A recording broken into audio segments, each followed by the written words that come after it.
Hello viewers, আজকে আবার নতুন কিছু অঙ্কের সমাধান নিয়ে এসেছি। আশা করি এই সমাধানগুলো তোমরা যথেষ্ট বুঝতে পারবে এবং ভবিষ্যতে তোমাদের কাজে আসবে। আজকে আমরা ক্লাস 8 এর অধ্যায় নম্বর 15 এবং পেজ নম্বর হচ্ছে 139। এখানকার কিছু অঙ্কের আমি সমাধান তুলে ধরছি। এই অঙ্কগুলো বিভিন্নভাবে প্রশ্নে থাকে।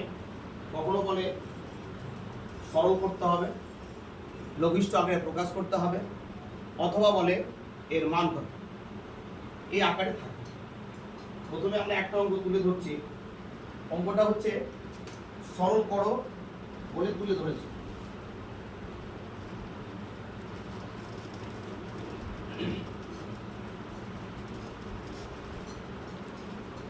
Two x by 3ab minus 3b by 6ac, এটাকে সরল আকারে প্রকাশ করতে হবে। সরল আকারে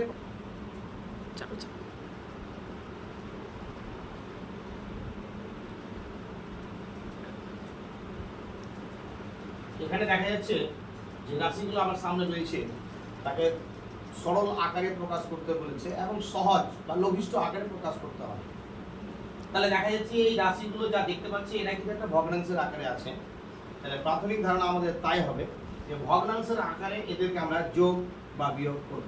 তাহলে যেহেতু এই রাশিগুলোর মধ্যে নিচে যে হর বিশিষ্ট রাশি আছে সেখানে কিছু সংখ্যা রয়েছে, যেমন 6 এবং 3, আবার কিছু আরেকটা সংখ্যা রয়েছে এ বি এ সি। এগুলো হচ্ছে যারা কোনো কিছু দিয়ে ভাগ যাবে না। তাহলে এই ধরনের লসাগু আমরা কি করে করব? যেমন ধরো 3 এবং 6 অঙ্কের ভাষায় এটা আমরা লসাগু করতে পারি। এটা 3কে একবার পড়ব, 3কে দুইবার পড়ব।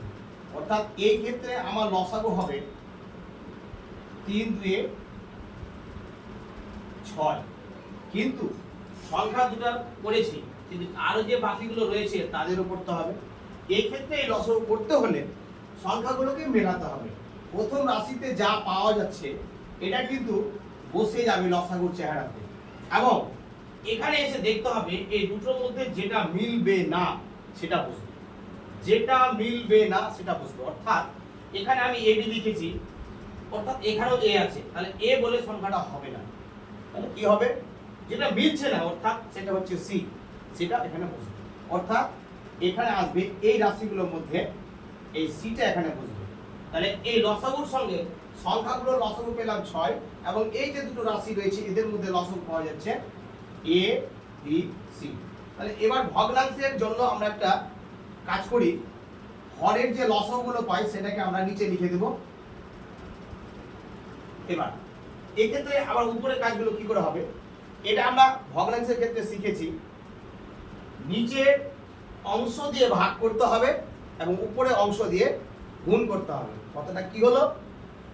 এই ভগ্নাংশের হরে যে রাশিটা আছে এটা দিয়ে এই রাশিটাকে ভাগ করতে হবে, এবং যা ভাগফল পাবো সেই ভাগফল দিয়ে উপরের অংশ অর্থাৎ লবকে গুণ করতে হবে। তাহলে এটা সহজভাবে বুঝবো কি করে? যেমন ধরো এই রাশিটা প্রথমে আমরা লিখে দিলাম। এবার দেখব 3কে কয়বার পড়লে 6 হবে? সেটা হচ্ছে 2 বার, অর্থাৎ এখানে 2 দিয়ে গুণ করতে হবে। এক নম্বর কথা, সংখ্যার ক্ষেত্রে এটা সহজ হলো, কিন্তু যখন আমার এ বি সি এই ধরনের রাশিগুলো আছে এটা কি করতে হবে?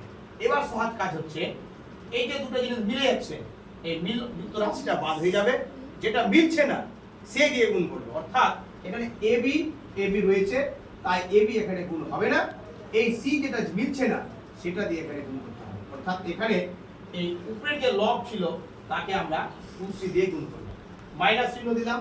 নেক্সট, এবার এখানে দেখো 6কে 6 দিয়ে ভাগ করলে কত হবে? 1।